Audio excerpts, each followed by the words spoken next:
La maison du bout du chemin. Il y a du bout du chemin fin. Voici une histoire d'horreur intitulée L'enfant abandonné. Il était une fois, dans un petit village reculé, une vieille bâtisse à moitié en ruine, que tout le monde évitait. On racontait que des années auparavant, une famille avait habité cette maison, mais qu'ils avaient mystérieusement disparu, ne laissant derrière qu'un enfant de 5 ans, seul et abandonné. Les villageois disaient que l'enfant avait attendu ses parents, jour et nuit, sans jamais comprendre pourquoi personne ne venait le chercher.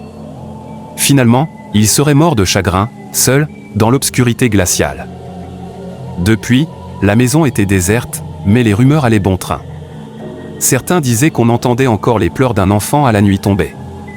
Personne n'osait s'en approcher, jusqu'à ce qu'un soir d'automne, 2 adolescents, Emma et Léo, décident d'y entrer pour prouver que ces histoires n'étaient que des légendes.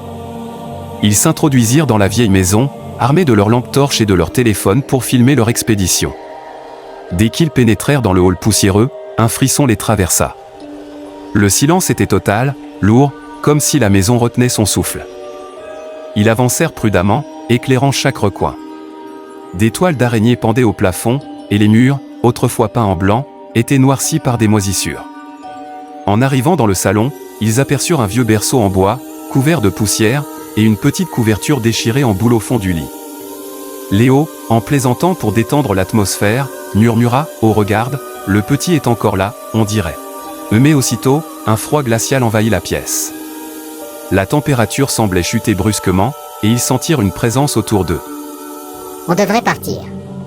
Mais au moment où ils se retournèrent pour sortir, un bruit étrange retentit, comme un léger sanglot, venant du couloir. Figés par la peur, ils écoutèrent. Le son ressemblait à des pleurs d'enfants, faibles, mais désespérés. Maman? Papa? Murmurait une voix tremblante dans le noir.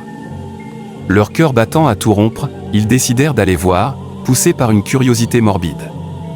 Dans le couloir, la voix se fit plus forte, et ils suivirent le son jusqu'à une petite pièce au Maman? fond. Papa? La porte était entrebâillée, et quand ils regardèrent à l'intérieur, ils virent une ombre recroquevillée dans un coin, secouée par des sanglots. Je sais. C'est toi. Osa demandait Léo, d'une voix tremblante. L'ombre se tourna lentement vers eux. Ils virent alors un enfant au visage pâle, des yeux vides, cernés de noir, qui semblait les fixer sans vraiment les voir. Il leva la main dans leur direction et murmura faiblement « Pourquoi m'avez-vous abandonné ?» Soudain, une violente secousse fit trembler les murs, et la porte se referma d'un coup derrière eux.